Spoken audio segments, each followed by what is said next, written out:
And we're back with another episode of the Lakers Fast Break podcast. It's Gerald Glasser coming right back at you here from Lakers Fast Break, Pop Culture Cosmos, Inside Sports Fantasy Football.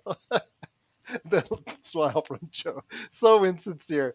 And Game Source. We truly appreciate everyone out there. Listen to all of our great shows. And if you can, please give us that 5-star review wherever you get your podcasts.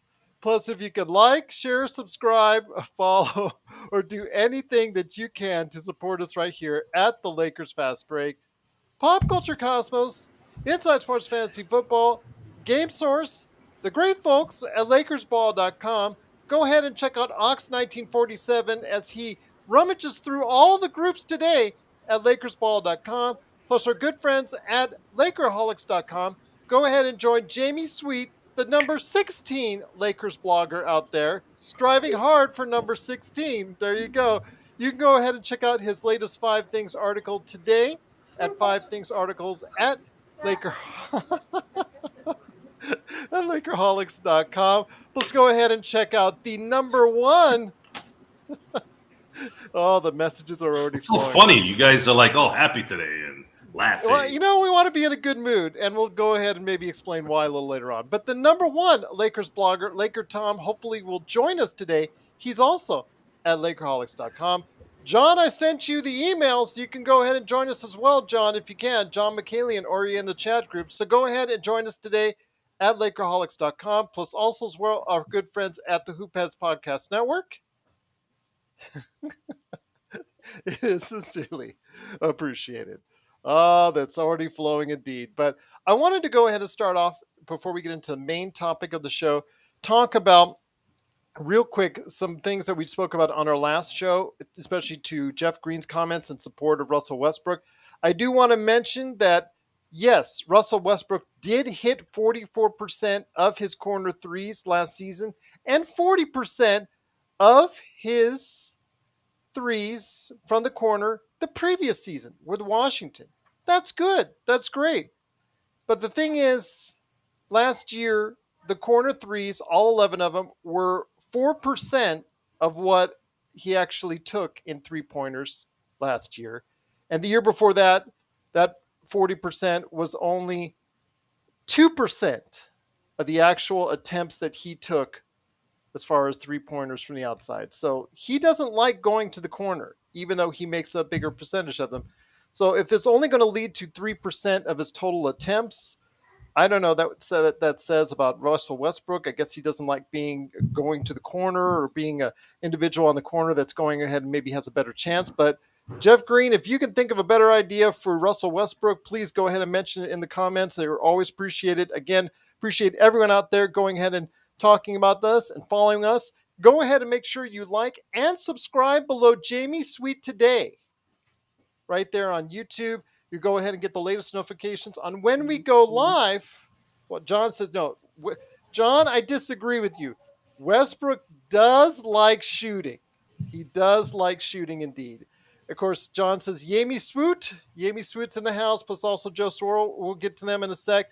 But the second thing I wanted to go ahead and cover is that, yes, indeed, the Knicks did sign, as we were going off the air last time around, they did sign RJ Barrett to an extension, a 4-year extension, in I guess in the neighborhood of $107 million, but with incentives can go over $120 million if he reaches all those incentives. So that's a good deal, I think, overall, especially with the cap rising and the deal, the expected TV deal that's going to go ahead and raise up those caps even more. So by the end of it, if he's a good two-way player, which a lot of people think he's going to go ahead and end up being, it's going to be a pretty good deal for the Knicks. But that pretty much got them out of the running for Utah, or at least had to have them rethink about how they would repackage a deal for Utah. And I guess Utah didn't like that so much. So they had plan B right there on the phone. They gave a call to Cleveland and renewed interest and renewed talks. And in less than 48 hours later, they dropped a deal with the Cleveland Cavaliers for players such as Colin Sexton, who signed a 4-year deal, sign and trade, Lauri Markkanen, their first-round draft pick, Agbaji, and also 3 unprotected or lightly protected picks. No, unprotected picks, because the lightly protected picks they have is in the Gobert trade. There's only, I think, one or two of those. So they 3 unprotected picks, first round draft picks, and 2 pick swaps. So that's 3 players, three draft picks, and 2 swaps going to Utah for Donovan Mitchell. Donovan Mitchell is heading on his way to Cleveland. So that begs the question, after all this talk about Donovan Mitchell going to possibly work out some sort of 3-way deal with the Knicks and the Lakers being somehow involved in all this mess, what do we do now?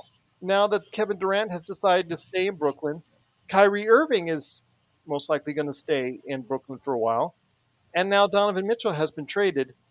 What do the Lakers do now? Is another trade with Utah in order? I know I watched Bobby Marks, and his instant reaction was for Danny Ainge to give Rob Pelinka another call to try and see if he can get Russell Westbrook and those 2 first-round picks. All that they have really left to go ahead and trade for right now is Bogdan Bogdanovic.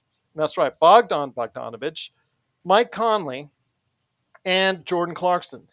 Is that enough? We'll talk about that coming up on the show. Plus, I wanted to ask the guys some final thoughts right now as it stands, if not making any other changes and not talking about Patrick Beverley. Who is the newcomer that you're counting on the most, or do you thinking that might step up to the plate the most this season? We'll talk about that on the show as well. But first up, first man here, he's the man behind many of the comments that are made at, of course, LakersBall.com. He's a good man indeed. You got to go ahead and check him out there. It is a man who I'm ready to go ahead and face off like I'm at the U.S. Open, because he talked about volleys and serves and back and forth. So I'm getting my tennis racket off. I'm ready to play. I'm ready to serve the volleys. I'm ready to return to my friend. So once again, he is here in the chat room right now. It is, of course, Ox1947. It is Joe Soro. Joe, great to have you back. Easy there, Jim Cornette. Easy. Yeah, easy. well, I'd have the cover back on, and I'd give you a whap on the back right there for you if that was the case. Be that as it may, my friend, I wanted to go ahead and get your thoughts on this. You didn't think I would remember. No, I remember. I remember. That's good. I was hoping Jamie would remember too, but hey, I'm sorry. It was just with me. We'll play singles just like it's the U.S. Open. But your thoughts on this trade Mitchell? Yeah, I was waiting for the proverbial, this must mean something. Mean what? You have I know that the Cleveland had LeBron, and that was an anomaly, right? Yes. But teams like Cleveland and Minnesota, they really don't have any choice but to dump massive amounts of assets to get talent to come to, well, Minnesota and Cleveland. And everyone is still talking about how the Gobert deal was thievery. This is somewhat of thievery, at least in assets, especially if those teams don't, end up playing for titles, or at least deep in the playoffs. So it's not a surprise, number one. And I also look at it as, look, these guys don't have any choice. They're going to have to do something to be relevant, because no free agents go to Cleveland and no free agents go to Minnesota. And how that pertains to what the next move is, here's my suggestion for the LA Lakers. I think Rob needs to, in some way, get it out there that the Lakers are done talking. We know the GMs want to bend them over for unprotected picks in 27 and 29. We know that they're not going to give a squat in terms of effective players that are actually going to put us in legitimate contention. So what are you really going to do it for at that point? Why are you going to saddle yourself and let's say you keep chasing the money at this point? You're just chasing the money. It's time to stop. We've lost. Last year was a major loss. This year, we don't know what's going to happen, but we have a pretty good idea of what's going to happen. And it's just better to know at the end here that you at least are probably going to only lose this next year, and that's it. If you start making the other deals to try to compensate for what you did last year, now we're going to never know really what's going to happen in the future. Let's just end it. Let's end the charade. And if somebody comes in at the last minute before training camp, during training camp, whatever, and finally submits and says, look, we're not going to take your assets, or at least can we have a first round pick with some protection on it? We'll give you some talent. We need to dump some salary. We'll take your expiring. And then at that point, you at least somewhat give yourself a chance to kind of do both. That's where the Lakers should stand. And that's, I think, the right move business-wise and just mentally-wise. If there is to have no deal at all, let's say nothing happens, no one comes in at the last second. If Rob is to change the narrative of his ability or his grading of being a GM, he needs, in my book, he needs to convince Jeannie to tell Russell Westbrook to sit home. They're not winning with Russell Westbrook. They just won't. He is not capable of helping this team win. His talents don't translate. I would, and if that's the case, being that the case, you need to at least make sure that the young guys that you just flipped all the old guys for have a positive influence when things don't go well. LeBron, I know he's been known to quit, but I heard that kind of stuff with Kobe too. Kobe quitting in Phoenix, things like that. I don't necessarily look at it as quitting. I think that's more an interpretation thing. I think there is that point in your human feeling that you're seeing that things aren't going the right way, and then you're kind of deflated. But you have a young team, and then you have two guys that are your leaders that have been known to that are both team players and both play team ball, regardless of all the other distractions. Bottom line is LeBron James and Anthony Davis don't affect the team part of this thing. And this is a team sport. So Russell Westbrook affects team sports with his inability to take accountability for his bad play and his attitude likely outside the court as well. So we need to at least, if I'm going to take you seriously that you really want to try and compete this year, you're going to have to either figure out a way to have that guy off your team or send him home. That's where we're at right now. I felt for the last month that there wasn't going to be anything done. I was hopeful to some degree, but there's been a little bit of my instincts telling me, dude, if this deal hasn't been done by now, there's no way. There's nothing really out there at this point anymore. We were never going to get Donovan Mitchell. I don't even know what brain activity went through that to actually say that, other than just to get clicks. There was no way in hell we were ever having any chance of getting a Donovan Mitchell.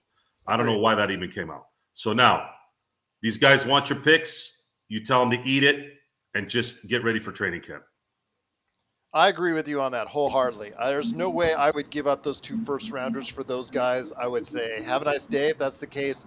You're going to give me some complimentary guys like that. I could trade you Russell Westbrook's contract, but I'm also, if Jordan Clarkson and also as well Mike Conley, they have options on the second years of their contracts. So you might be stuck with those guys for 2 years. I'm not taking back, I'm not giving you any first-round draft picks in ignore that. I'll trade you Russell Westbrook to get those 3 guys. And also, I think if you trade Wenyen Gabriel, if you throw him in, I think it balances itself off. So I think it's a wash there. So I think it works out in the trade. But I would not give up any draft picks. And that is the explanation here. And for the audience that listens to the show, that's been listening to the show, I'm hoping, and one of the things I wanted to clear up in this show, because I've kind of noticed it in my head, it just kind of popped in today. I don't want to confuse you guys in this is a constant change. I react to good.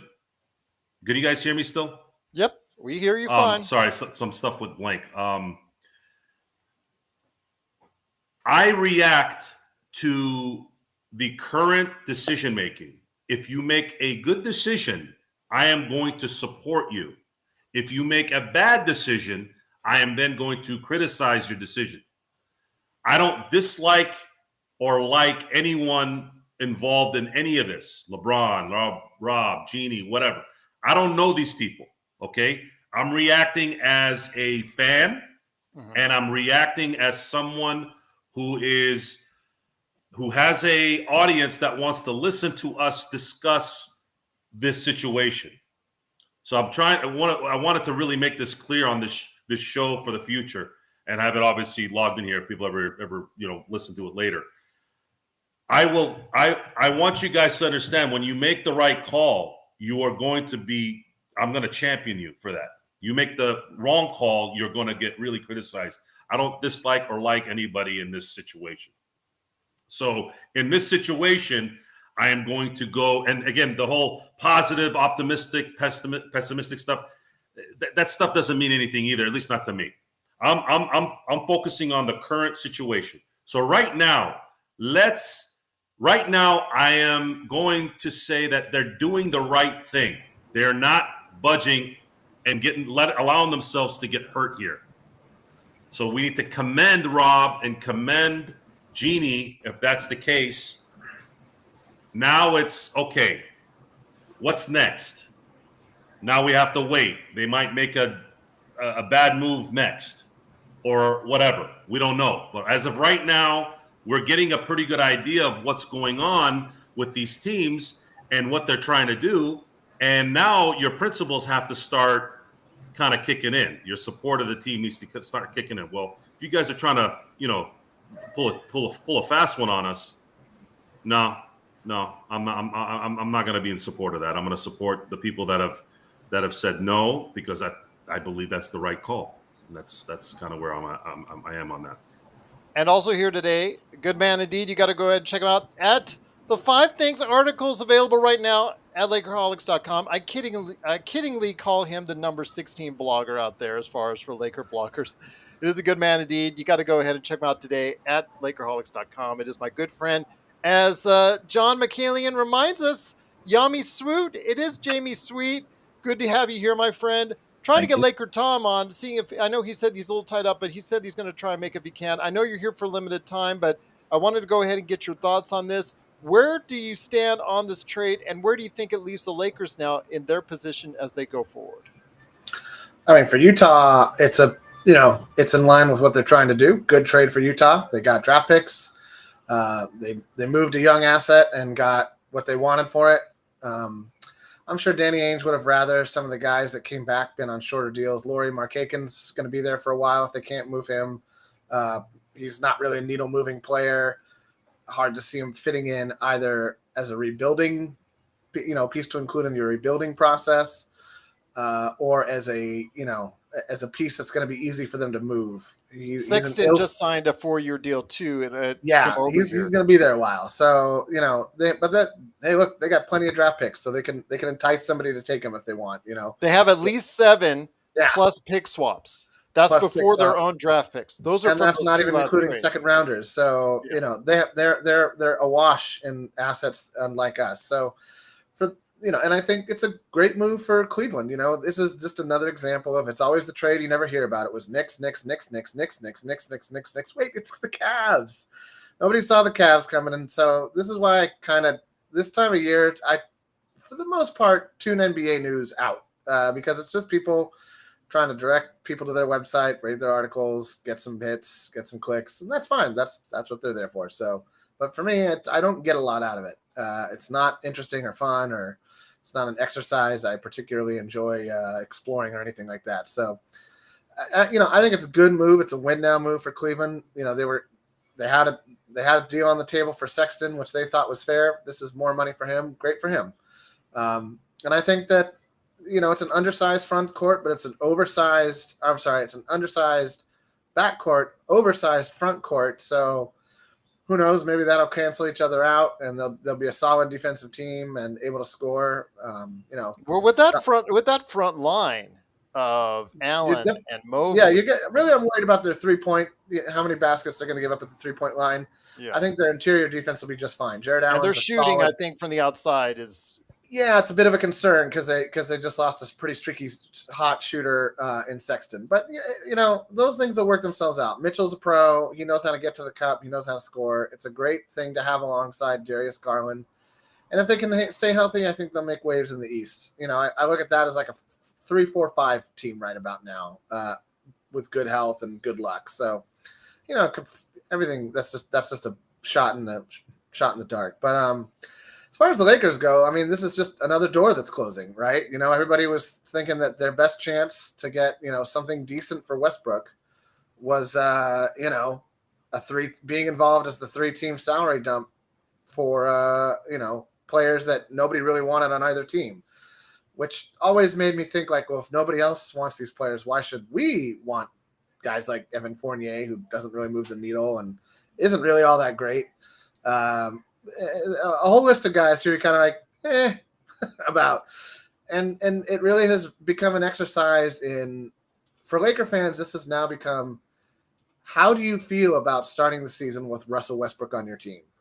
It's not a question of if. It's for a long time for me, and I've blogged about it. I've talked on here about it. I've argued in other people's blogs about it. I've been putting it out there that Russ ain't going anywhere until February. It's when his deal is going to be have the absolute most value to another team, cheaper buyout, all the cap relief. What's not to like in February that you need to make a move right now this summer before you've even seen what you're working with your team? If you go for a Russell Westbrook trade, you're going to trade so many players away that you're basically, and if you're going to buy them out, you're basically signaling you're giving up before the season starts. And teams don't function like that in the summer. Nobody gives up before the season ever starts. Like, everybody at least gives it a shot, especially the way the modern NBA with the draft lottery is and all that stuff. So for a while, I haven't really seen. I understand the desire for Laker fans to move off of Russ. That I understand. That's easy to get. It's nobody's ever one time for months now, since like March, has been able to say like why another team needs to move quickly on this, why another team needs to lower their demands. And the reason is there is no reason. There's absolutely no reason Indiana should lower its price for 2 role players, because the Lakers desperately would want to trade for those 2 role players. So you jack the price up. Like this is how capitalism works, people. So this is the NBA form of capitalism in terms of draft assets and their worth to teams as rebuilding tools. So let me ask you this. I agree with Joe. I would have to say this. I agree with Joe in that I think this is a smart move to not undersell your draft picks, and to not do what we've done the last few years, which is, we think we have this small problem with the roster, and we really like the way this guy kind of fits in with our mentality. We'll throw a first-round draft pick at it to just get it done, rather than like take a hard stance and negotiate and maybe try to work for a slightly fairer deal, like with pick swaps at least, or, protected picks. It's gotten to be absurd the way Rob has thrown assets away at this point, whether it's first-round draft picks or players we've brought in or players we've developed. We don't have a good track record of getting money or getting the fair value back for these draft picks and players that we send out. So if anything, I take this as a sign that maybe that's changing, both, in Rob's mind and the overall front office's mind, Jeannie's mind. You can't just keep throwing first round draft picks away, because eventually you get to a summer like this where you really need. It's not like, oh, I'd rather have Dennis Schroeder than Danny Green. We needed to make a deal this summer, and we went into the battle with a cork shooter and some cap guns, and nobody was impressed with our arsenal. So it's not surprising to me that here we are, September now. Camp's about 35 days away. And I fully expect Russell Westbrook to be on the team. I in no way entertain the idea that Jeannie Buss will sign off on paying him $47 million not to show up, stay home. It's not going to happen. Anybody floating that idea is crazy to me. I'm like, that's crazy. She if she's gonna whine about veteran minimum Jared Dudley not playing, there's no way on this planet, in this dimension, in this reality, that she will ever sign off on telling Russ to stay home. And by the way, here's your $47 million paycheck, and thanks. It's just not going to happen. So, he won't stay home, Gerald, though. So sorry. Well, again, that's my opinion. Blue Magic is saying. Well, Blue Magic is saying. I also got something for Paul here in a second. Blue Magic said, if Westbrook comes back, is the panel's preference that Westbrook be sat out or brought off the bench? I think for what Joe has said earlier previously, I think what you have said previously, as far as him being such a negative or possible negative on the team as soon as training camp starts, I think would be wise for all parties just to have him sit out. I think that's just best for the organization at this point in time, because I don't think it's going to be happy kumbaya as far as them getting on. That means you're going into the season with the $47 million cap handicap. Yeah. You value winning. If you value winning, that doesn't matter. You've already made the mistake. Right. It doesn't matter. Right. And this is different. This year is different than last year. Last year, we had a little bit of luck in that we had a really easy month and a half of basketball in terms of strength of schedule. This year, 16 of the 20 teams we play, the first 20 games, are Western Conference teams. So there's a very good chance that if this guy continues to be the unaccountable buffoon that he's always been, you might start the first 20 games at 7-13.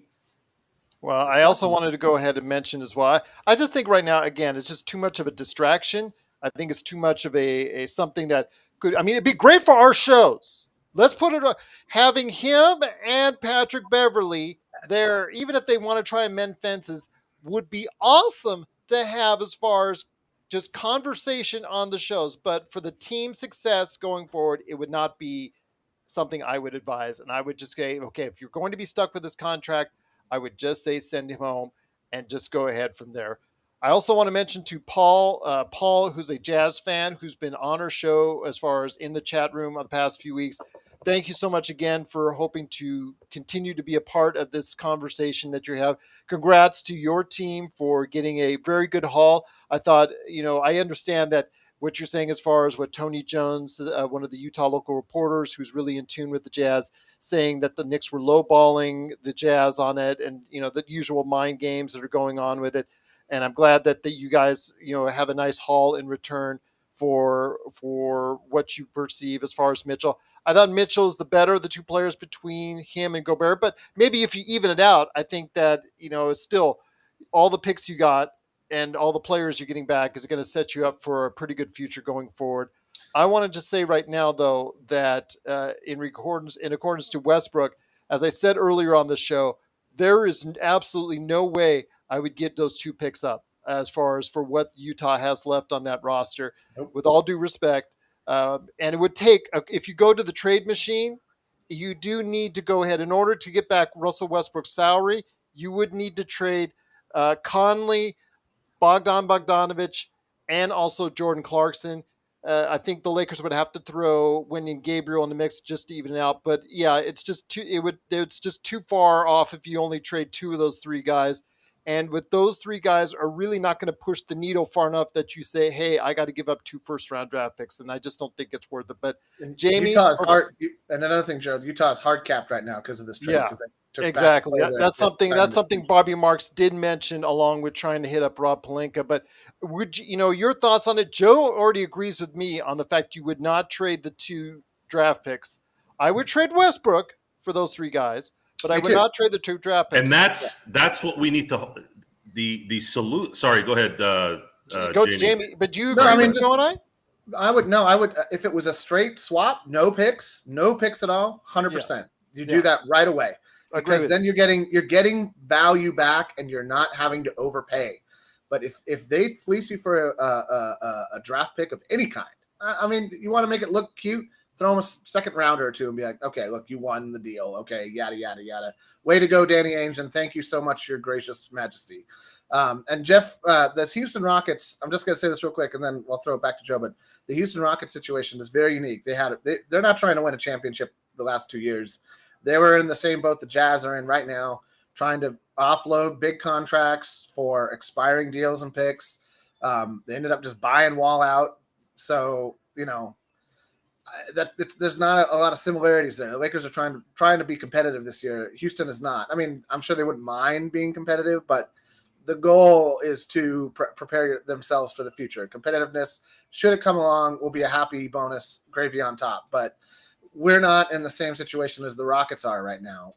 We're in a win now mode because of that LeBron extension and because we have LeBron and AD on the team. So I understand. I can see everybody's logic as to why they would want Westbrook to stay away. But I'm just going to tell you that based on what Jeannie said about minimum salary players not playing, based on the fact that the Lakers will be going into the season with a $47 million handicap in regards to the talent they can put on the floor, I just do not see it happening. Maybe he comes off the bench. I think he's starting. I think he's starting alongside Patrick Beverley. I think he probably is too. It's going to be. I think it's going to be one much interesting. To my chagrin. Hey, listen. Tom Alfin says like, "Oh, you always take the easy path." It's not easy having these thoughts. Okay, it's not fun for this to be the conclusion that I come to. But this is the conclusion I've come to. And if I'm wrong, that's it. I'm wrong. I was wrong about Russ Westbrook last year. I thought he was going to be a better fit. He wasn't. I've been wrong about many things in my life. I don't take much. Being wrong is part of life. So, you roll on once you're wrong one time and move on. So anyway, go ahead, Joe. Sorry. Joe, I just wanted to go ahead and set this up like this. I know Jeff Green's in the chat. I don't know if, Jeff, you caught my beginning where I said as far as Russell Westbrook from the corner three is not something he's wanted to take. The past 2 seasons, he has shot 44% and 40% from the corner threes, but that's only combined 3% of his overall attempts from the three-point area. So at this point in time, it does not seem like it's going to be a shot he wants to take. So it looks like he does not want to alter his game at this stage of his career. So what does that really help your team? Well, that adds to more of the deficiency mentally that Russell Westbrook has. He actually has a spot on that court, and a coach would need to divide. That's what makes you a good coach, is having your players put in the right positions to make them successful, in turn making your team successful. And all of a sudden we're hearing he doesn't want to take that shot. This is the problem, guys. This is why we're vicious with this guy. We've gotten to the point where, what does that even mean? Why would you even think that, say that? Did he say that, G? No, he hasn't said that. It's just statistics. It's just, again, the past 2 years. So the statistics say he's taking 3% of a shot that he's really good at taking. What does that tell you? What it likely tells you is that he has to do things he doesn't want to do to get to that spot on the floor. The same reason why he doesn't play good team defense is because he actually has to have fundamentals included into that, so that it can make everything successful, right? That's team defense. We saw a 2008 Boston Celtics team turn into the 89 Pistons with Ray Allen and Paul Pierce on the team, because those 2 guys said, we are going to follow KG and play dominant defense. Okay?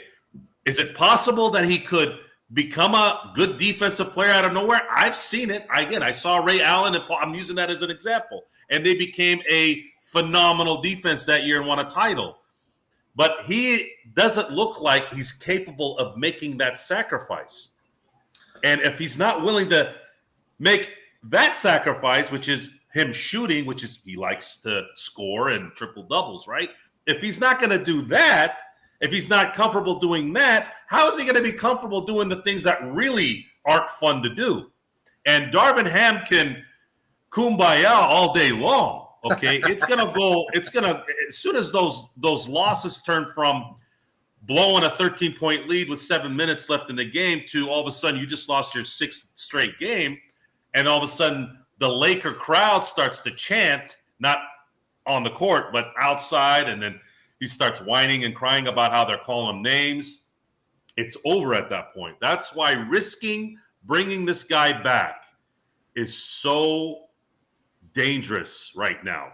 I will have to see him do a 180 mentally in this thing for me to buy in that he's going to be a productive player on this team. Productive player meaning title contender. The guy is making $47 million this year. He is supposed to be the third star. So I don't – he has to do what it would cost 2 stars to do. That's how much money he makes. So if he's not going to do the little things, how are the young guys going to – this is a very impressionable league, guys. I think you guys know this. A lot of these guys are – again, it's a young man's game, and a lot of these guys are in their early 20s. It's not gonna work out well when you have the leader veteran guy acting like an 18, 19-year-old. It's not gonna work, guys. The second something goes wrong, he's gonna derail it.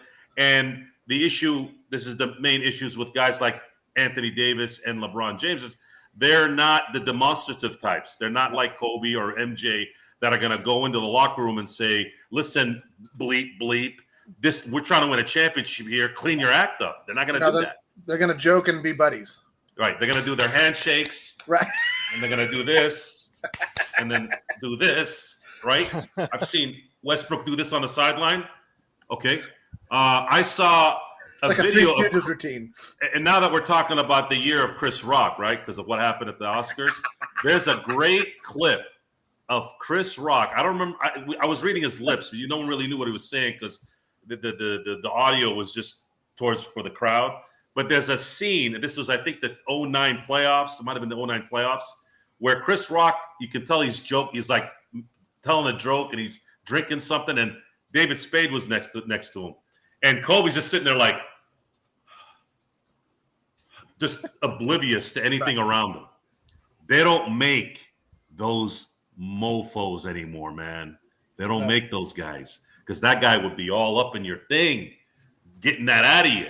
You know, it cracks me up when people say Kobe Bryant wasn't a team player. He was selfish. How are you a selfish player in a team sport when you spent the first 14 years of your career in the finals with 2 different teams, 2 different title contenders, 2 different dynasties? I think he averaged a shade over 5 assists per game. That's not selfish. For a shooting guard. We are in the results business. Yeah. The results said when Kobe played, you went to the finals every other year for 14 years. Selfish players don't do that in a team sport. So we don't have those guys anymore. No. So if you're going to have a Anthony Davis and a LeBron James on your team that are not going to be like that, well, then, guys, you're going to need to put players around those guys that they're going to be able to, I guess, inspire in their own way and get them to make shots when they're open and get them to play defense when it matters. And if they can't do that, why are you going to have this guy? I don't care how much I don't care if he's making $100 million. Do you want to win? This is about winning. Let's win. At least we go out fighting instead of setting ourselves up behind the 8 ball right off the bat. I'm just saying. How many games do you think? Okay, so let's just say for 1 second that the Lakers start off so badly that the front office, Jeannie Buss, coaching staff, LeBron AD, all get on the same page and say, this just does not work. Nobody can make this work. We're all healthy. We're all trying. We put Russ in the dunker spot and Darvin Ham's offense so we can maximize his interior rebounding skills. He might end up being the best rebounder on the team this year, incredibly. Things of that nature. They throw the kitchen sink at the problem. It's not working. How many games into the season do you think it takes for them to make that change? I truly believe, I think it's one of the positives in playing a strict schedule the first 20. Yeah. That is going to tell you a lot. Everything. I think so. Tell you everything. If they start out 7-13, Jeannie has to make a decision. She has to. Even if we are setting ourselves up for not being a contender. Like, we know we might make the playoffs, but we know we're not going to win the title. At least try to build something from this year so that when you go into next year, you got the young guys for a reason, right? You got them because you want guys that are actually going to be able to play and not be injured half the year, or guys that are in their mid-30s, right? That are our guys were washed up last year. We know this because 9 of them have not been picked up, right? They're done. They're like Bazemore got picked up, so yeah, I think Bazemore and DeAndre Jordan got picked up, and Yeah. that's it. I mean, Melo will get picked up. I think he's just waiting until another couple of weeks to pick a team. Yeah, we have to set the stage now for him. LeBron's already said he's committed. Europe might be available for those guys till beyond this year. He's already said that, right? Yep. LeBron said recently he might want to even wait till Bryce, his second son, would be there. Okay, LeBron, and I'm going to give LeBron the benefit of the doubt.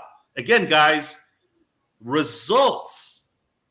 It's a results business.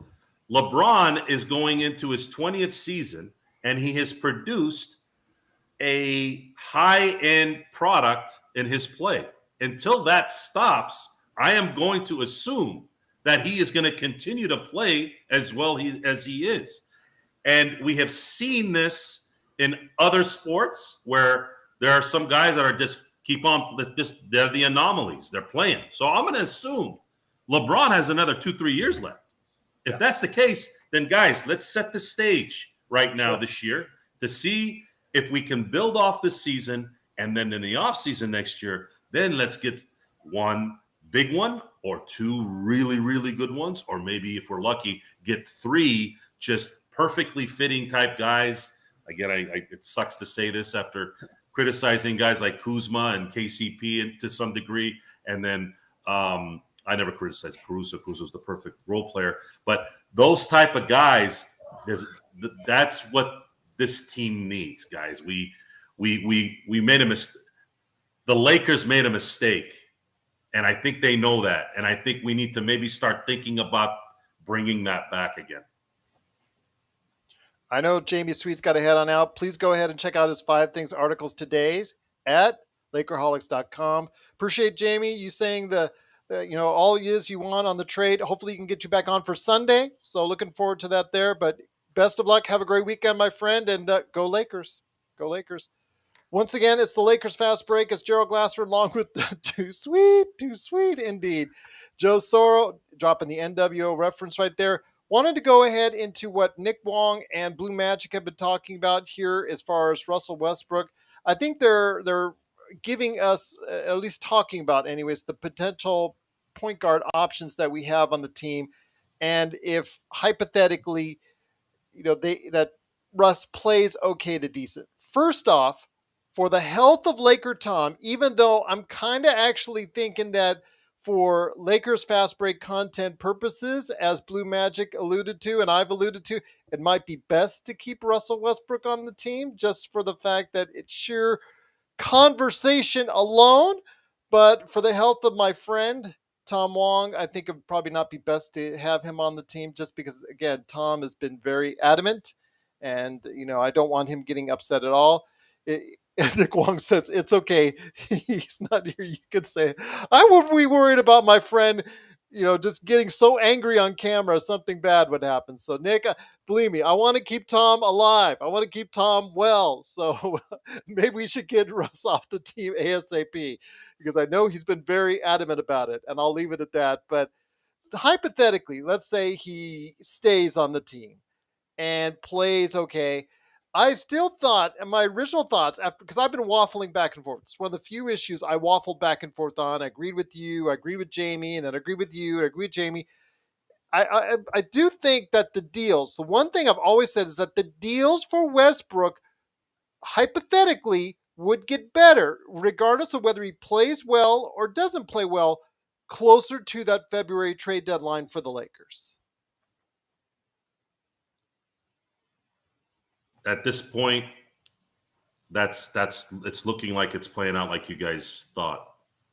I don't know if in today's game there's enough. It's not like it was in I don't see it being like it was in '95 when the Rockets traded Otis Thorpe and fillers for Clyde Drexler, and they went on to win a championship. I think the game is too sophisticated for that large of a shift to go on to win a title. The trade deadline in these times is more about maybe getting a player that can help you win, a role type player. I haven't seen a deadline trade that made you that you went into it where you were a title contender, but you also knew that I wanted to really make myself a title contender. Where in our situation, Russell Westbrook would have to be playing well. We would be, I don't know, usually we're playing 55 games going into the All-Star game. So let's say we're actually about around 50. Right about 50. Okay. So let's say if it's 50. So let's say we're 30-20. And there's you just like LeBron said, if we're in the playoffs, I'll bet on AD and LeBron in the playoffs, right? So if you're in that mode, do you still have a chance at trading Westbrook for a guy that would make you better and really set you to title contention? Well, the best chance would be in February. Who's out there? I mean, I don't who would be a third guy that would be available at the deadline that would be like, wow, if we got him, and why is that team going to trade him to us? Well, as I originally said to you when we started this conversation months ago, I originally told you that come February, the teams that think they have a shot now. This is not based. Hold on, let me explain. Okay, let me explain. The teams that think they have a shot now, because let's put it this way: 20 of the 30 teams think they have a shot at the playoffs and are playing and are trading and are making moves and are practicing and are gearing up for a run in the playoffs this year. There's 5 to 10 teams that don't think they have a chance and are pining for Victor Wembanyama and Scoot Henderson. Okay, let's put it that way. By the time February rolls around, more teams will be added to the mix about teams who think at that point in time that they need to go ahead and start planning for the future. So they will sell off assets to the highest bidder or to the best deal that they can get. So you will see in Indiana, who thought they were a playoff team come this time last year, realized during the course of the season when things went south, they got to go ahead and trade a Sabonis for some type of assets, and they got Halliburton out of that. And then again, there's going to be another Indiana-like team that I think is going to be in that same situation, or more teams that think they will go ahead and, you know what, maybe we weren't as good as we thought we were, injuries or circumstance or just bad play.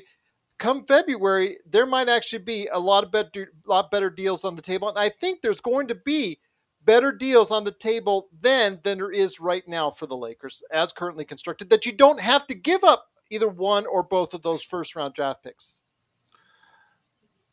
I feel like you think this is kind of like baseball, where the Indians realized they were not going to be able to sign Francisco Lindor. Well, last year is proof. Indiana is living proof. But Indiana traded Sabonis for a really good player. They didn't just unload.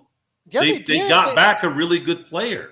Indiana was a team that they realized their season was going south, that they were not going to make the playoffs, and they realized they got to go ahead and build for the future. Halliburton's the key for their future. Right, but what's Sabonis going to do? Even if, let's say, if we were in that situation last year. You're right, Jeff. Cleveland is the Guardians, not the Indians. Well, when Francisco Lindor was there, they were the Indians. That's what I meant. Sorry, the Guardians. The tribe. Please, come on. Guardians. I think you think the deadline.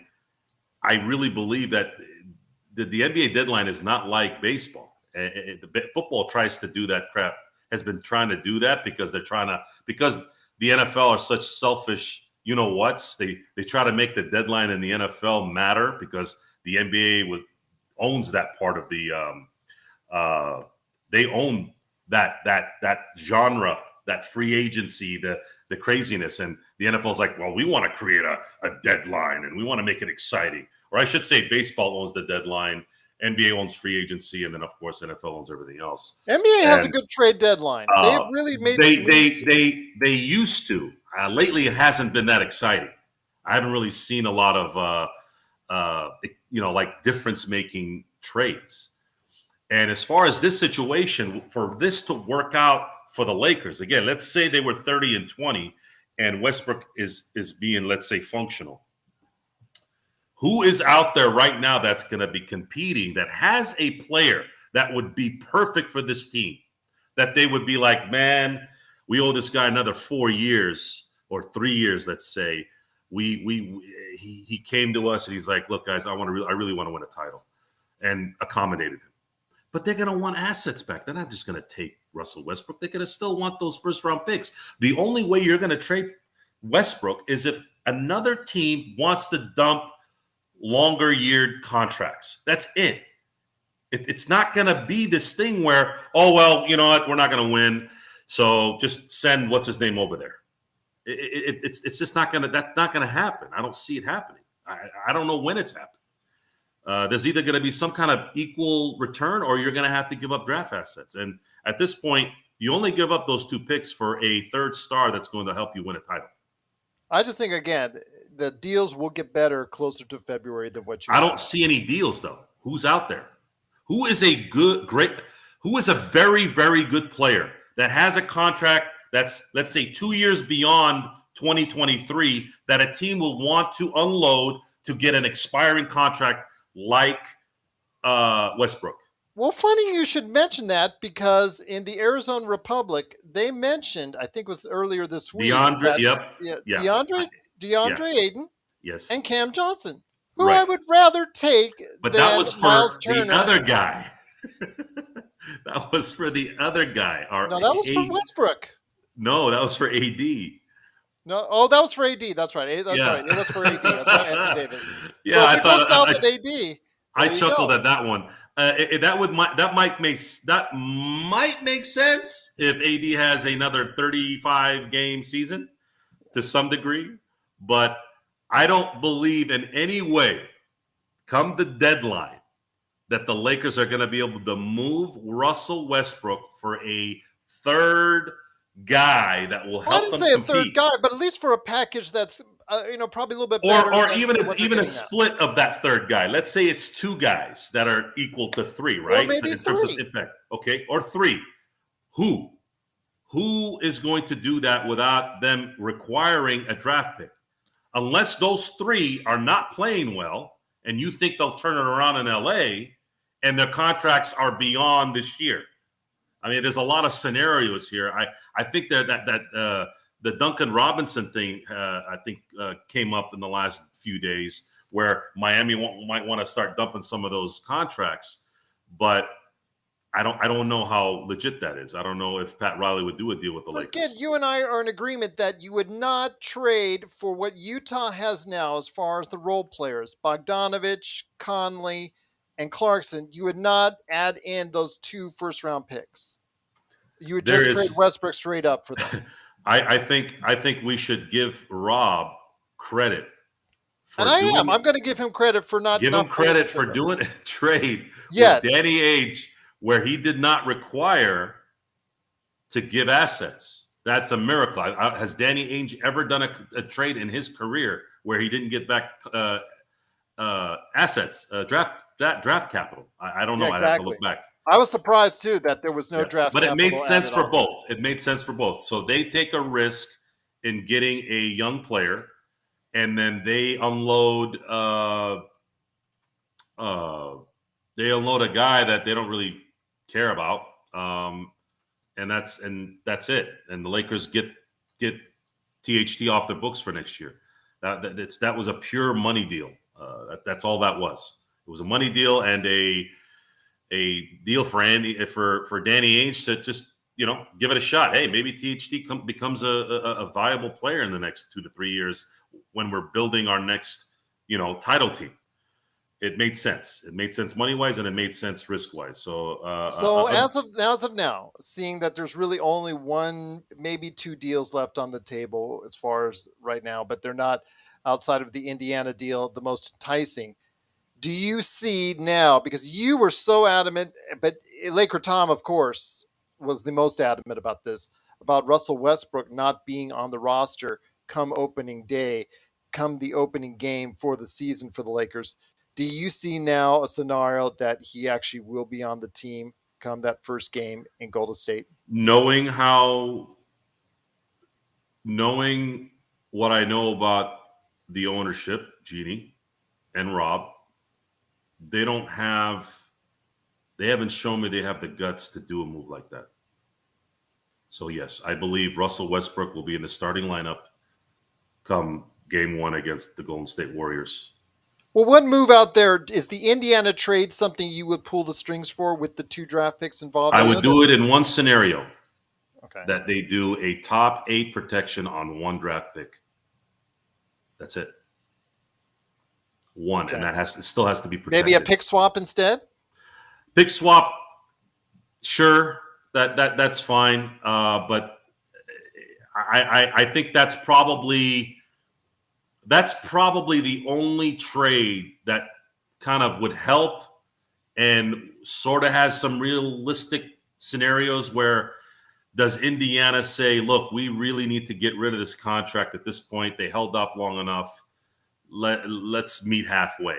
Let's meet to there. We're still getting rid of this, Buddy Hield's contract for 2 more years after this. And Miles Turner is always hurt. I don't know if there's going to be any value there anyways if he's not playing. They'd have to look at it that way for them to finally say, look, let's just get at least a chance at either a pick swap or a top 8 protected first. Hey, these guys will probably be in the teens anyway, so we'll probably get another first round pick out of it, and we save a bunch of money. This is Indiana, guys. NBA teams, there are some teams out there that are trying to cut salaries. They can't afford to be in luxury tax areas and things like that, and Indiana is definitely one of them because their stadium, their arena they're not doing too well right now in terms of filling it up, so it makes sense. Jeff Green says Russ and Pat Bev in the starting lineup. It's already going to be. It's already going to. Yeah. Well, I will just say this: it would be like a Batman. The Batman from the 1960s, because you would see them fighting each other with pow, zap, boom, smack. You would see them fighting each other. That would be great for TV. Yes, and we would be punching ourselves, pow, so we can get away from this nightmare. You and Laker Tom. Look, I have tried to take out the thoughts of having to cheer for a Patrick Beverley. It's really going to be difficult already to cheer for a guy that's just not. It's not the kind of player that I like watching. I think Dennis Rodman was an obnoxious basketball player, but he made up for his play by the guy was able to contain Shaq. That's how good he was, and you somewhat dealt with that because he did have the work ethic, he did have the energy, he did have the skill set to be extremely effective, and was a championship difference maker. Patrick Beverley is go ahead. Yeah, Patrick Beverley is a mouth that brags about going to the playoffs 11 out of 12 years of his career. That's his stance on that, which is what does that mean? What do you want? It's a 12-place medal in the movie Meet the Parents or Fockers or whichever movie it was. What you're proud about going to the playoffs? What do you mean I went to the playoffs? You're a role player. You're nothing. So I don't know. I'm trying to get that out of my mind. I'm trying to focus on what the Lakers are going to do to win and just kind of biding my time until the opening, till training camp. Odog actually has a good question. Why not trade with the Knicks for Fournier, Randall, and Cam Reddish and get them Westbrook and one unprotected? I will start off by saying Fournier. There's a reason why Fournier has been a disappointment in Boston and in New York with inconsistent play. I will leave it at that. On Randall, we all know how his year has gone for you guys as far as Knicks fans are concerned. I mean, Randall, he's much beloved here in LA. Obviously, he did not leave on the best of terms because the Lakers did not offer him a contract, and obviously having to decide to sign LeBron instead. He had that one great All-Star year, and his game has tailed off in the year since. So where does he stand on Randall? Would it be redundant with what you have already? You'd say, I know, O-Dog, you said that you would be good backup or insurance for AD. Can't quite say I agree with you on that, simply because of the fact he's not tall enough to be playing the 5. And then you said Cam Reddish. Cam Reddish, I know someone that Laker Tom does have interest in, but again, he's already not worked out in Atlanta or New York. He does have untapped potential. I think he does have a future in the league. I'm not sure how much of a future, but that'd be kind of iffy to give up one unprotected. I'd give them Westbrook for those 3, but I wouldn't give up any draft picks. Yeah, there is no way. Well, the thing is, Genie's not taking. They're not taking on 25 mil for the next 4 years of Randall's contract. That would pretty much put a kibosh in next year's summer of trying to get maybe a third guy or at least 2 guys that can really set the team to a title contender situation for 23-24.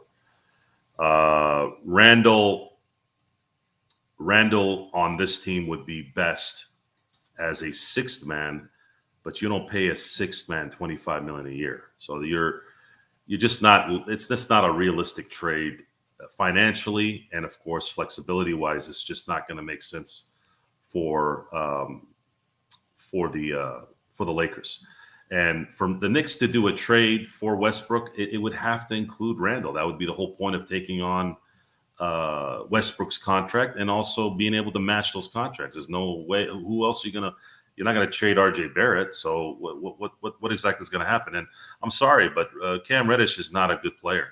I don't know if he'll be a good player later, but this is the second time I've heard that he's wanting to play more.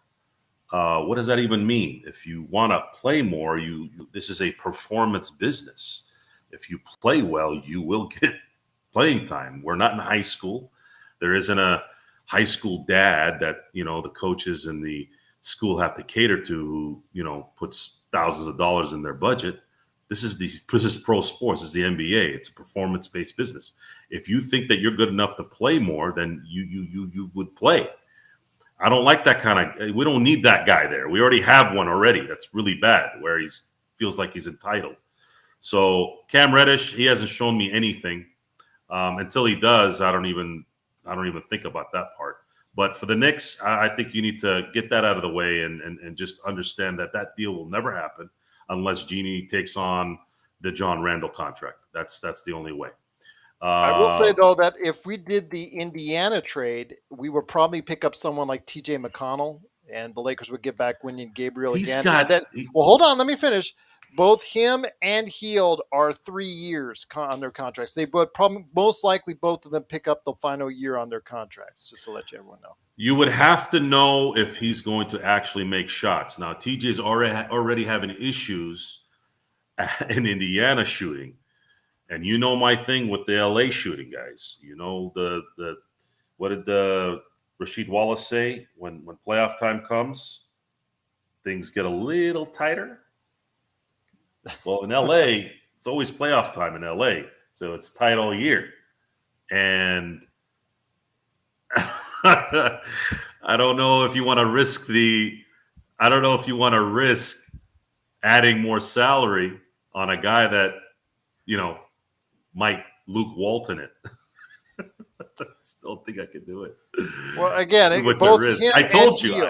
Him and Hield would be on. You would actually add it. Like again, those guys would be on 3-year contracts. It's trust me. I would love. That is actually the perfect combination of what they need. They get the center that works perfectly with the talents of an AD. You got Buddy Hield, who without a doubt can shoot. Everywhere he's gone, he can shoot. Can't play defense, but if you have the right chemistry, you can at least have him be somewhat marginal. And then you'd have a TJ coming off the bench who, if he could shoot at least 38% from the bench, now becomes valuable during those times when your starters are sitting down.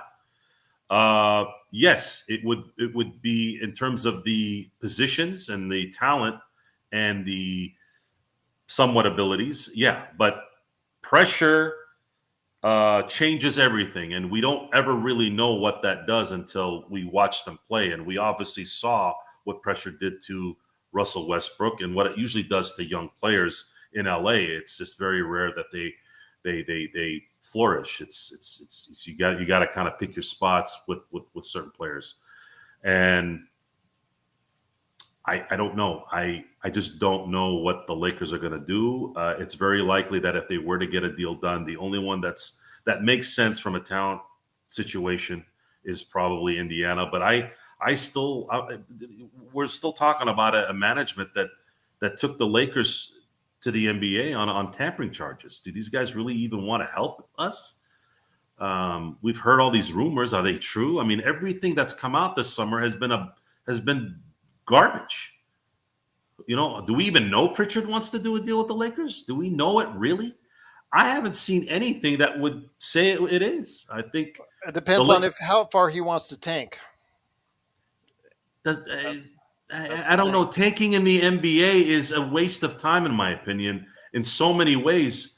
I don't know why you would even want to deal with that. It's expected to be a good draft going into next year with Scoot Henderson, of course, the number one right now candidate that's out there, Victor Wembanyama. If you've actually seen any tape on him on YouTube or what have you, and you've seen any footage, he actually is showcasing a lot of skills that have a lot of, I guess, scouts drooling. I've actually seen him for about an hour now as far as various footage and whatnot, and he's really good. But then again, there's a lot of questions still abound. Obviously, when you have a young player that tall, that skilled, that age, you don't know how he's going to truly develop, but he's heading in the right direction. Scoot Henderson, I've seen play, and I really like what I see there. I think he's going to be a really good player in the league. So we'll see what happens. But O-Dog, Elias, great to have everyone here. One of our highest numbers ever live. We truly thank you for going ahead and being part of what we're doing here at the Lakers Fast Break. Before we head on out and before we head on some final thoughts on what's going on with today's trade, what it does for the Lakers, I wanted to go ahead and mention something as well. Blue Magic kind of alluded to it. We didn't address the biggest need in our roster, the wings. Toscano Anderson, JTA, is about to carry the wing by himself. Disaster waits. Joe and Gerald, I'm scared this is going to be a repeat of last season. I think a lot of people are. I'm going to be honest with you. I think a lot of fans out there are scared of it going south once again like it did last year. I agree with you. The wings are still a very weak point on the roster at this point in time. To me, I think of all the new additions, not named Patrick Beverley, I think JTA might actually be the most likely to succeed scenario, the Malik Monk Award per se, because he'll be the one that's most likely given most of a chance. Lonnie Walker is going to come in making the most money, but I'm not convinced that Lonnie Walker is going to continually be a good contributor to the team. I just think there's some holes in his game that's going to probably not allow him to succeed. He's going to have to develop in ways that he couldn't in San Antonio in order for him to go ahead and consistently get minutes on the floor. Your thoughts on this? I'm agreeing with Blue Magic that I do have a concern that this could go very much south unless one of these new players that's not named Pat Bev stand up and become an integral part of the Lakers roster.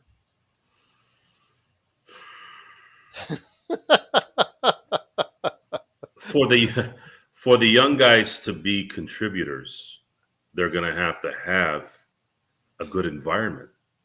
They're going to have to be, NBA players all have egos and they're all ridiculously talented, right? Some are better than others, obviously, but they're still all phenomenal athletes and they're great at playing basketball.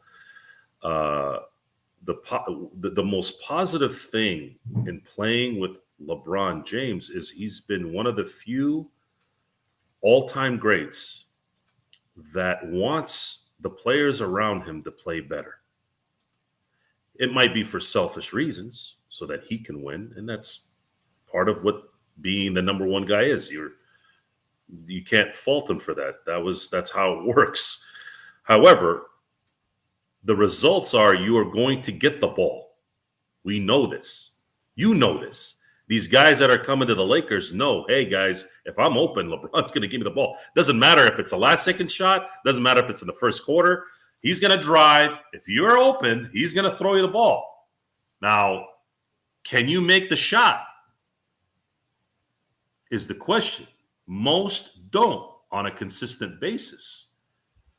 What makes that even harder is if you have veteran leadership on there that doesn't make up for that. So when KCP was going through a drought, when Kyle Kuzma was going through his shooting drought pretty much an entire half season and the playoffs, there was something else there that created another option. Just like Kobe in Game 7 of the 2010 finals. He couldn't find the basket, but he led the whole game in rebounds and played good defense and got to the line at least, right? He did everything else great when he wasn't doing this great. And that's all because you had this cohesiveness of people backing each other up. Powell was making shots.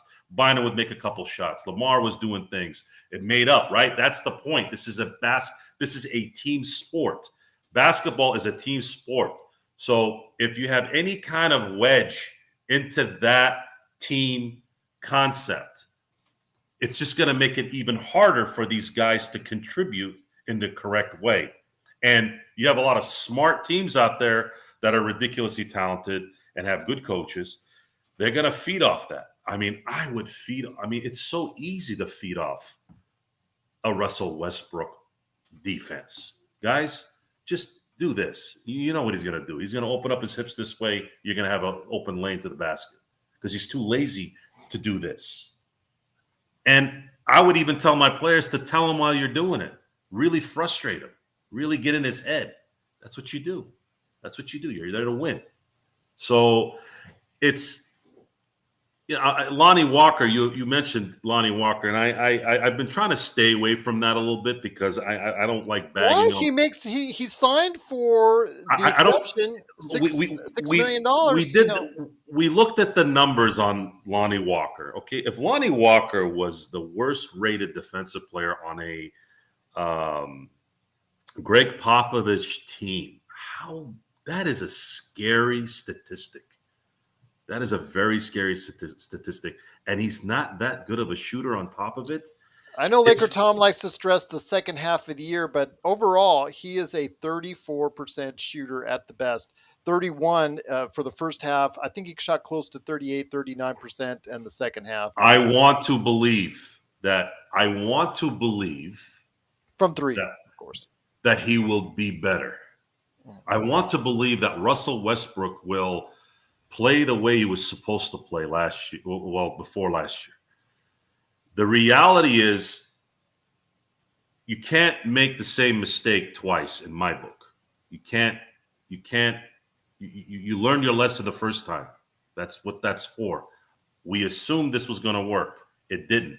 And the evidence from that is not something where you can just go, oh, here, there. Now it's going to be fine.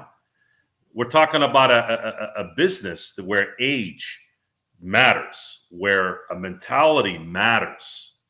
And if that mentality doesn't switch to something better, or if that athleticism is not getting better, or at least staying where it needs to stay, or let's just say fundamentals, the fundamentals of making a layup, an open layup.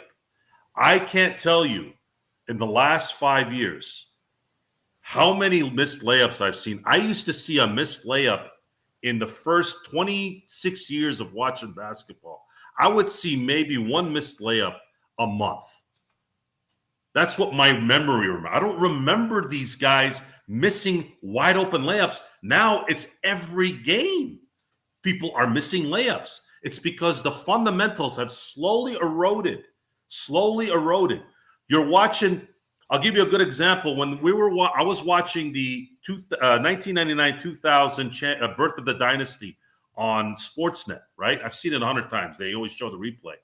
And they were talking about how when Phil Jackson came in right away, they were doing all the basic fundamentals how to make a layup, how to pivot, how to do this, how to set a screen. And everybody was kind of laughing like, dude, what are you doing? This isn't kindergarten. Like, we know that our ABCs. But see, that's the problem with this time of basketball. We're only working off the athleticism, and we're catering to these guys because that's what we do. That's how you get the talent. You have to cater to these guys to the point where there is really no one out there that's really coaching these guys anymore. It's very few really, really good NBA coaches because they don't get a chance to be very, very good. They're either one little thing goes wrong, they're ostracized. They're like, oh, well, the star said he's leaving if this coach doesn't get fired. And it all goes up in smoke at that point. So there's so many things that play into this. And the reality is I can't expect a 34-year-old malcontent to change his ways. And even if he did, can he do what needs to be done physically? Because he's been in the league for 14 years. I just don't see it. And then you got young players that didn't produce with the great coaches in really good systems. And then they're going to come to this system and play for a rookie coach who's got to deal with all this drama behind him too. The table's not set very well right now, G. It's not set very well. I am going to pray that I'm wrong. I really am. And I'm going to pray that something changes mentally for some of the guys and they prove us wrong. But it doesn't look good. It doesn't look good right now. No, and Young MB, I know, has been adding some good suggestions, so I want to give him a shout out. In fact, the chat room, you guys get a really big, a big hand from both of us. You guys have been incredible in the chat room all night long. Want to give each and every one of you for taking the time to giving us a big shout out there. So I'm giving you a shout out right back. You guys have been incredible. Talking about somehow maneuvering for a trade later on for Harrison Barnes. I think Harrison Barnes is a good player. Putting him in the mix of the starting lineup would make the Lakers more competitive. I actually think, though, that if, even with Sacramento, their hopes of getting and reaching the play-in or the playoffs, I think that Barnes come February will be a very hot commodity at the trade deadline. And I think that one of those higher end teams, one of those teams competing at the top of the Eastern and Western conferences are going to really target him as a trade piece, an integral trade piece. So it'll be difficult, I think, for the Lakers to go ahead and get him, but it's not out of the realm of possibility, and it would make the Lakers better. But how much better? Again, all these scenarios, I'm not sure, but it was mentioned, I think, by Blue Magic that the Lakers' best news this offseason was LeBron's extension. And I agree. You got LeBron to at least commit to an additional year. That gives you a little bit more time with and I think he understands there's no quick fix that's going to get you right back at the top of the Western Conference as of now that both you and I can see. But you also have to understand the financial implications. LeBron James was not going to get that kind of money anywhere else. Agreed. So that needed to be a common sense. Then again, he's a billionaire. It doesn't matter, guys. It doesn't matter. A billionaire doesn't change his earning status. Billionaires, if anything, want more because that's True. how they became a billionaire. Good They're traditionally frugal too. I am in a business where I have spoken with a lot of high-end types, and you'll laugh at how frugal they are. And I'm not saying they're all like this, but the majority of them are. And in the grand scheme of things, guys, I didn't talk about it before. I probably should have talked about it back in June and May, but there was no way he wasn't going to sign that extension. There was no way. There was a little bit of a crack because he has said that he doesn't care, about money when it comes to playing with his kids. But that little thing in my head was like, you're not going to pass 50 million, LeBron. I'm sorry, because you can't really guarantee what's going to happen with that. It was just, there was no realistic because there's scenario. A very real possibility at the end of his career so that he can play with one or both of his sons that he might have to take minimum contracts somewhere. Well, he'll take it. He'll take the minimum because no one is going to pay him anymore. So maybe he reaches the limit. Maybe he reaches that, 23rd season, and now he's hit the wall. I mean, people don't remember this, but Kobe hit the wall rather quickly. He And went same from with Kareem did as well. Remember, yeah. I think he averaged 7 points in his final season. Yeah, Kareem at least still was on a team that kind of carried him a little bit. It wasn't as bad in '89, but that was really that was pretty much. He probably could have retired. He would have probably retired in '88 had they were not going for the three-peat. Yeah. But yeah, that last season was. It wasn't bad, but it wasn't Kareem. It was like that was it. Yeah. He went a year too long. But with Kobe, like I used to always say about Troy Polamalu. I used to say this all the time. I said, guys, you have to understand that one day Kobe is going to hit that proverbial wall. It's going to be all quick. Of them do. All athletes but do. Especially those two, because guys like, let's say, Troy Polamalu was I've never seen any human being do the things he did, and his collision career, his massive collision of a career. I'm like, if this guy's here 9 years, I will tip my hat off and I'm going to enjoy it. Kobe, because of his work ethic, lasted as long as he did because of it. And obviously it's basketball, it's a little easier on the body than football. But even after the Achilles. Sure. But the thing is,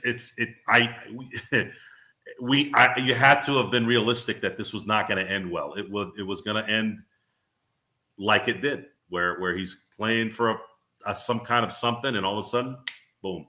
But done. Let me ask you this, getting back to the final question that I put in, as far as who do you think will be the major contributor of the newcomers not named Pat Bev? I think because the fact he does play defense and he's one of your few wings on the roster, not named LeBron James, I really think that JTA will be that individual. I think he's going to become someone that a lot of the fans out there will like and appreciate. Who do you think will be that newcomer that you think might actually make a good contribution? Seeing Damon Jones, is there another possibility? Right now, the lead has to be Reeves. He's the only one that I would not trust. Reeves. He's not a newcomer. I'm sorry. Oh, someone that came in new. Yes.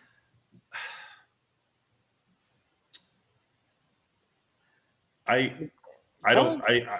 would say the first thought I had was if Thomas Bryant is healthy, he might be a big contributor. If we get him before he got the injury, absolutely. If he gets back to that level of shooting and playing ability. Yeah, I don't like the team right now. I don't like the. I'm not saying if I like the team or not. I'm just asking who could be the biggest contributor to. Zero, the newcomers. I really think you're going to like JTA. I think with his hustle, I know he wasn't a big contributor for Golden State's team, and I just think that now he's. What do you consider a contributor? Are you talking somebody like a Malik Monk? He was considered the third best player on our team. I'm not going to say JTA is going to be the third best player on our team. I just think he's going to be someone that's going to give you 20, 25 minutes a game. He's going to give you hard-nosed defense. He's going to hit some shots, maybe around 35 to 40% from three. But he's still only going to score 7 to 12 points a game. But at least he's going to be someone that I think a lot of fans out there are going to appreciate his work ethic and what he brings to the game. It's my opinion. Great opinion. I think, I hope so. He's really worked hard to get in the league and stay in the league. And I think he's going to take this chance. I understand that and I appreciate that, but I'm kind of tired of the little engine that could is trying. We've had one almost every year. I can't do it anymore. I just want to watch professional basketball. I want to watch guys who know their capabilities, who know their roles. We had that and we kind of butchered it. It's because of greed of just nonsense. Oh, Jim, now let me get Jim.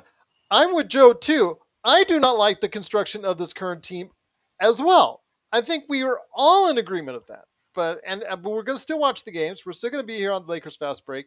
But yeah, this roster doesn't make sense, as Blue Magic and Jim are alluding to. They don't make sense right now. So Blue Magic just mentioned has not even been cleared to play. So there's still no talk of this guy, and this guy has skills, right? Still hasn't.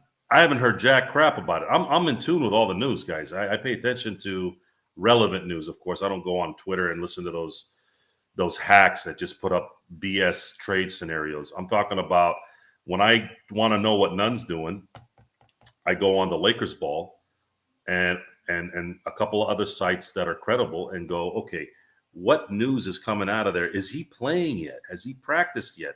If he has not played 5-on-5 at this point, September 1, I have zero faith in that guy. Well, according to the Athletics' Jovan Buha, he told Hoop Hype's Michael Scotto, guy who was in the news recently about Hoops Hype, as far as, when we talked about that a couple weeks ago, as far as what he was claiming and how that turned out. But Jovan Buha said that Nunn's practice ramp up continues to be slower than anticipated, which I know is not going to make Joe Nunn too happy. Because it goes back to what I always tell you, G. I'm in the results business. I'm not into fantasy. Fantasy is nice when you're playing a video game or watching Lord of the Rings, Yeah, I'm going to be here after our show. For you. Absolutely. Go Fantasy, watch it on Amazon Prime. When you're sitting there and you're watching those things and you know those orcs don't exist, but it's really cool. They look cool, right? And the story's cool. That's great. That's great fantasy. I love that kind of stuff. But the reality in real life is about results. And we are fans of the LA Lakers. And yes, we're spoiled and entitled. So what? That's how it came about. We're Laker fans. We expect to win championships. I've seen 6 of them. And it's not enough. It's never enough. I want more. Nor should it be enough. Yeah, exactly. And this is where we are. We are going to be a little bit more passionate than a Charlotte Hornet fan base or an Indiana Pacers fan base. It is what it is. And we're going to be very upset when those players are not putting all of their efforts in winning. If you put all your efforts in winning and lose, I will respect you. I will respect accountability. If you say, I was terrible this year in this or that, I will say, you know what? Let's see if we can get them next year. Management made a bad deal, and they just needed to own up to it. They need to own up. We made a mistake. They can't, because then they're going to hurt feelings, and they're not all going to be Bill Belichick or Greg Popovich, right? Those days are gone. The only reason why those guys still exist is because they have the cachet for it. But as of right now, Jeannie has to get on the horn and say, he was the best player last year. No, wait. He was the most consistent player. No. Oh, wait. He played the most games for our team. Like, is this a leader? When you're constantly backtracking, you guys tell me. You guys tell me if I'm overreacting here. When you have people tweeting at 2:00 at night, like high school kids, they're running a $7 billion industry. What do you want me to think? And your team is in shambles. And then you get interviewed once and you're talking about, yeah, he's this. No, wait, he's that. Like, dude, just don't say anything. How about don't talk anymore? How about just the thing is, she has to right now because she's doing publicity for the Legacy docuseries on Hulu. What happened to John Black? They fired him, right? Where's the PR guy? Isn't that what these companies do? They hire PR guys for these reasons. Well, speaking of that, again, I have an interview coming up on the 9th that I'm going to tape with one of the executive producers of Legacy. I segued into that and didn't even know it. Yep, absolutely. See? The true story of the LA Lakers. That's Stephen chemistry, Leckert. G. That's absolutely. Chemistry. See? Well, I will be interviewing Stephen Leckert, one of the executive producers working alongside Antoine Fuqua. That's the major guy behind this, the director of this series so far, 4 episodes in. I will be interviewing him on the 9th. If you have any questions that you want me to go ahead and ask him, because it's a limited time frame, I'm going to be able to speak to him. I'm just going to record it and then drop it on the channel later on, and also wherever you get your podcasts. I'm going to, in fact, that it will be within 24 hours. I'm just going to go ahead and post it within 24 hours of me recording it. I do want to go ahead and say, if you have any questions, please go ahead and hit me up at Lakers Fast Break on Twitter or LakersFastBreak@yahoo.com, and I will relay your questions. Again, it's going to be a limited time interview, so I'm just going to go ahead and record it and then throw it up on the channel. It is, again, with Stephen Leckert, one of the executive producers from Legacy, the true story of the LA Lakers right now on Hulu. I'd love to hear your thoughts on the show and the episodes and what you think in the chat as well. Whenever you guys get a chance, please go ahead and share it, and I'll go ahead and express it on the show as well. In fact, upcoming this weekend, I've got a episode I'm going to do with Sean Grice, his thoughts on the series so far and where he hopes it'll go from here. But on the way out, my friend, MrLakersBall.com. You got to go ahead and check out Ox 1947 today at LakersBall.com. Any last thoughts on the day's events and where you think it'll go from now for the Lakers before we head on out? You guys have been incredible, the chat room. Cannot thank you enough, and I will give you a big shout out before we leave. But please, any last thoughts, Joe, before we head on out? Be prepared for training camp with the current roster. That is how I'm preparing. There might be a last-second deal that might creep up, but it's, in my book, probably unlikely. I don't expect a major deal at the trade deadline for Westbrook either. Rob Pelinka has not shown me any evidence that he can make that kind of trade anyways. So I want the crowd out there to be prepared for a small possibility of the team being good, but also be prepared that it might be either close to what you saw last year or maybe a little bit better. My optimism is in that AD and LeBron will be available most of the year. That is what I'm actually going to be waiting for. And I want to see if it's enough for them to dent some things during their run. If LeBron and AD play 70 to 75 games this year, does that turn the team into a title contender? That's what I'm waiting for. Because you're asking yourself, okay, and everybody's talking about, where can the Lakers go, what the Lakers need to do to get back to the top of the Western Conference. In order to get back to the top of the Western Conference, let's say in a Western Conference that has a lot of great contenders in it right now on paper, barring injury, you have to get 22 games to get to 55 games. 22 games above what they did last season as far as wins. They have to get 22 more wins than they did this past season to get to a point where they could be at the top of the Western Conference, or at least to be in that conversation. That's a hard thing to ask. Yeah, 55 games is a lot. Yeah. And it would need it would be one of the biggest NBA turnarounds ever. You would have to, and this is, again, not fair to LeBron. This is why it's going to be hard to do this. LeBron would have to play 70 to 75 games, and AD would have to be a top 3 MVP guy with possibly a Defensive Player of the Year award for them to be anywhere near that number. And a supporting cast that would be able to help. Well, there again, that's right. And I'm factoring in if those guys are available and they're playing game in and game out, there's going to be some chemistry that's built, and there might be some things that might improve from some of the younger guys or whatever, right? So let's put that into consideration. If that's the case, my issue, though, is are you asking LeBron too much of LeBron? Is he going to make it another 3 months in the playoffs or 2.5 months? That's what I'm looking at, because originally last year, the reason why I maybe got blindfolded by the Westbrook deal was all I could think about when they brought in Westbrook was, holy crap, this might allow LeBron to really play 30 minutes a game, 29 minutes a game. Remember, 2014, my opinion, top 3 coaching seasons ever that I've watched in Greg Popovich.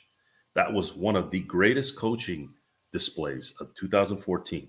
No one on that team played more than 30 minutes a game. That's how well he managed that team. And when they got into that finals, they ran LeBron out in cramps.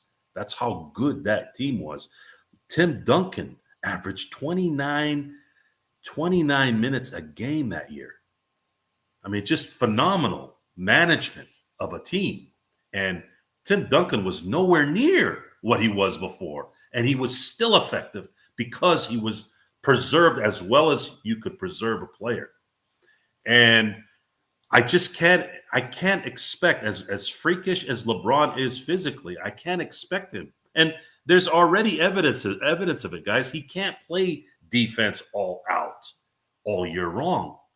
It's just not going to work. He'll break down. He's broken down a few times in the last 3 seasons, in 3 of the last 4 seasons. So it's already there. Like the evidence is already there. So now, what is it going to take to be competitive? Well, reality is competitive. It's going to be AD and LeBron playing a lot of games, and hopefully AD playing at a high echelon. But does it mean a title contender? No. They would need a third guy. They would have to at least get a third guy that could be that guy that can kind of make that shot in the second round of the playoffs that makes a difference. But we don't have anyone like that right now.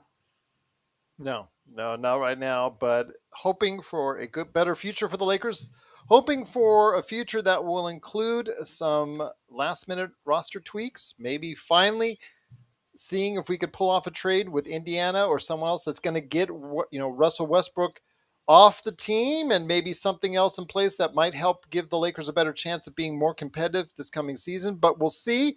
But it is looking more and more like that Russell Westbrook will be a part of the opening day roster. Will he be sent home? Will he be playing? We've actually shared our thoughts on today's episode. Everyone in the chat room deserves a big round of applause from us. We truly appreciate everyone out there as far as their comments, from Jim Faison to Young MB, who actually was here live. He's usually catches us on the replays, so truly appreciate it. Blue Magic, always great having you here.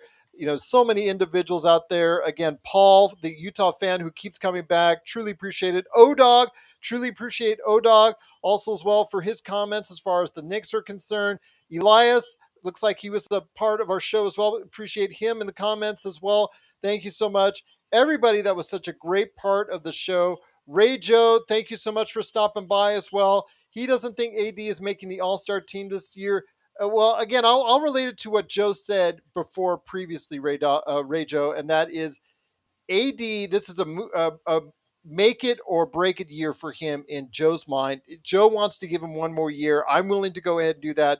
After that, you got to see what you can do as far as moving possibly on from AD if he doesn't go ahead and perform to the level that you need to.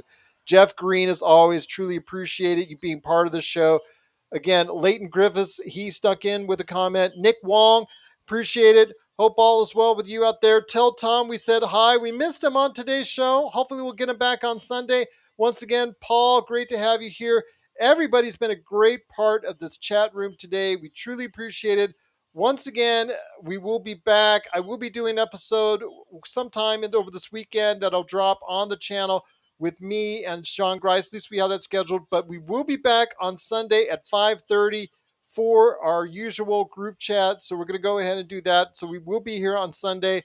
Blue Magic says, thanks to the show. Excellent as always. You guys have been great. We had some really good numbers tonight. One of our best shows in a while as far as the number of people being here. So thank you for being a part of what we do here. Anthony Davis, one last thing from Jim Faison. Anthony Davis' best years were in New Orleans. Just his 3 cents. Good show, guys. Hey, we thank you for being a part of it. I'm hoping that's not the case, and I'm hoping that the best of AD is still yet to come, but I know a lot of people are saying that the bubble's the best AD for the Lakers is that we're ever going to get. Any last thoughts on that before we head on out, Joe? I do want to say Jamie Sweet had to tend to his wife. His wife's father, I guess, got sick. I'm sorry to hear that. I'm not hearing anything terribly bad, but I just wanted to let everyone know. I wish him and the family best, because I know he had to leave. I didn't know why, but I'm so sorry to hear that. Yes, my so thoughts are with him. Yeah, we are. I just wanted to make that clear. He had to tend to his wife, and right now there's nothing bad, at least at the moment. But that's why he had to leave, and hoping we can see him on Sunday for the next show. Absolutely. Wishing him and his father-in-law and his wife and his whole entire family all the best. We'll be praying for you. I'll go ahead and see if I could check on him to make sure he's okay and see if his family's okay. Obviously, we'll go ahead and keep in touch. But we're hoping he can come back. Laker Tom can come back. Maybe we get John McCallion because I know he was busy working. He was here early in the chat. Joe back.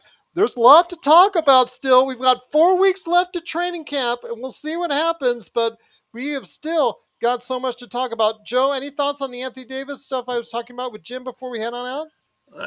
I believe Anthony Davis's best season, at least defensively, was 2020. I still can't figure out how he didn't win Defensive Player of the Year that year.